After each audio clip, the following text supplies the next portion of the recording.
Hi there, my name is Maeve and I'm here to love, liberate, inspire, and grow with you all.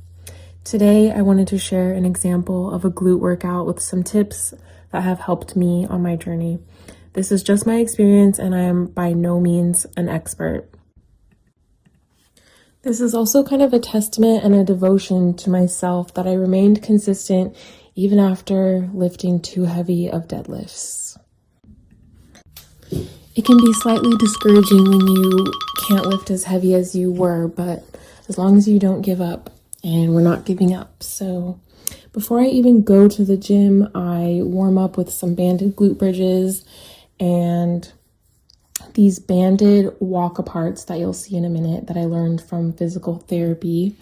Sometimes I do hip abductions to warm up first, and often I do them at the end to burn out my glutes as well. Today I did them towards the end, so you'll see those later as well.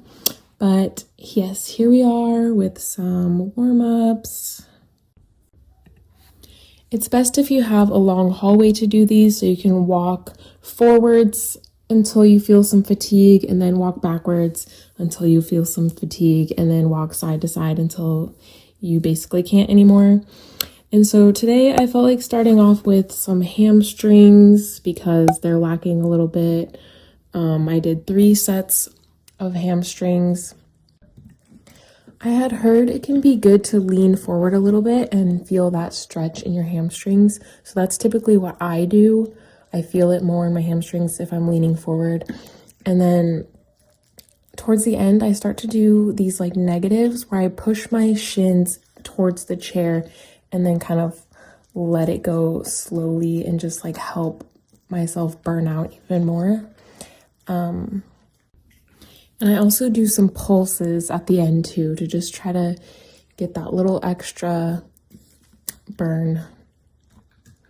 And I prefer seated hamstring curls usually over lying ones, but I do some lying ones at the end today. Not every gym has this machine, but if it does, it's a great one. I also do some seated hip abductions. These are the standing ones. I did a couple sets of these. I basically do like 2 sets of everything. So with hip thrust, I'll do like a warm-up set of lighter weight to really feel the activation in my glutes and burn the glutes only. I see a lot of people ego lift with hip thrust and they're using probably their core or their quads. But if you really like slow down and do the mind muscle connection of your glutes with lighter weight, it's definitely a different experience. But yeah, so I'll do a light set and then increase the weight. And then I do about 1 set of 8 as heavy as I can. I prefer this machine, but it is good to switch it up and do some traditional hip thrusts so that you get the stability muscles to work as well. When I first started working out again after 7 years of being raw vegan, I thought maybe if my butt was big enough, the next guy wouldn't abandon me. Now I go to the gym because I made it a part of my identity, and it's probably a better addiction to have than most other addictions. I had to decide to choose movement over collapsing into bedridden grief if I didn't want to end up like people I witnessed in my family.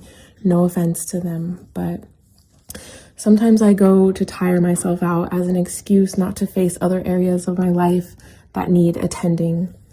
Sometimes I think if I'm fit and hot enough, the rest will just take care of itself.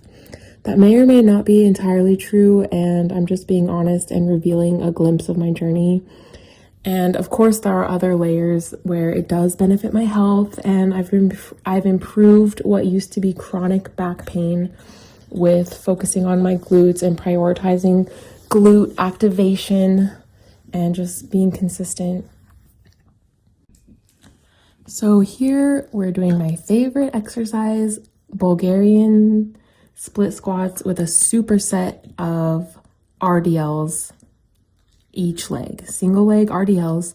So you do an RDL on the leg that you're about to be working. So I'm starting with my left leg I'm doing about 10 to 12 RDLs. I used to be going like almost twice this heavy, but again, we're recovering still a little. So I'm using a relatively light dumbbell because you want to prioritize the glutes. I can't stress this enough. Like if you're not feeling it only in your glutes, you need to go lighter or start with zero weight first. Because if you feel it in your quads at all, if you feel Bulgarian split squats in your quads, I'm telling you, decrease the weight. Start with no weight so that you can really develop the mind muscle connection in your glutes and especially in your upper glute, your glute medius. So this is what I do. I do an RDL and then right into the Bulgarian split squat. I like to elevate them with some plates, as you can see here, because oftentimes the benches or the blocks or the elevated surfaces are a bit too high for me because I'm kind of short. So it feels, I get more of a stretch if my knee can go down further. So I stacked 2 45 plates.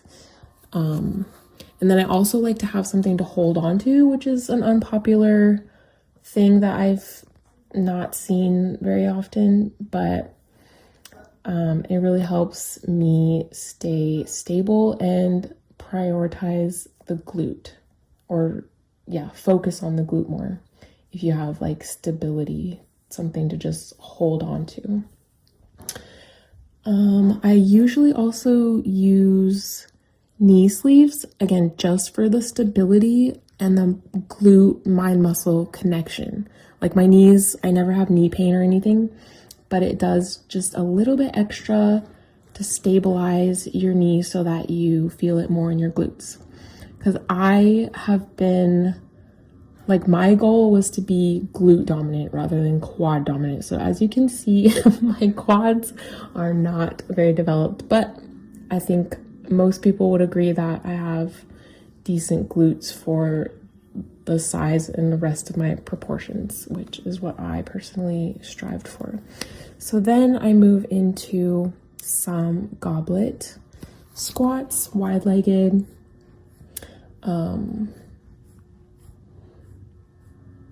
It takes a little bit of practice to really feel the glutes in these, but they're a great glute exercise. And I may not be as lean or defined as I would have wished by now, but I can confidently say that I have been more consistent with my fitness journey in the last 4 years than anything else ever before in my life. And Lean Beef Patty and a few other influencers have really been a huge inspiration to me. She gave me permission to want big arms and to go after big arms, which when I first started lifting in my early 20s, it was like, oh no, I don't want my arms to be too big. But that's changed. I'm the strongest I've ever been, so that's something. It gets me out of bed, which, if I'm honest, if I was left to my own devices, I would just lay in bed all the time. So I'm grateful that I've really devoted myself to fitness and chose movement. And so here I'm doing some lying hamstring curls just for the heck of it, because I don't usually do them, so I've been experimenting a little more. And then I'm doing some leg press. Sometimes I do single leg press with no weight. And here I see girls that are smaller than me lifting way, way heavier, but the key is the glutes. I do my best to feel it in the glutes by going lighter. I never ego lift, especially with my back these days, but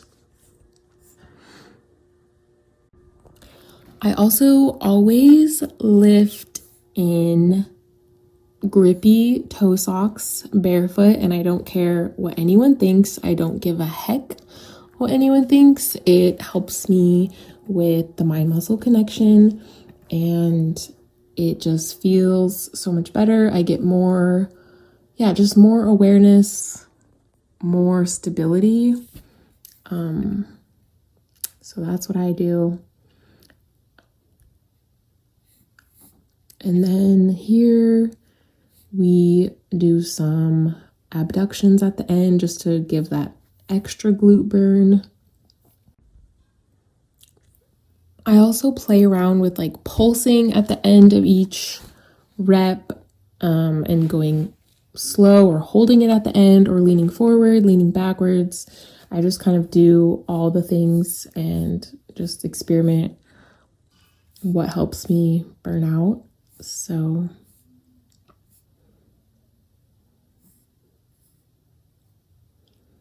I'm pretty toasted here, as you can see. So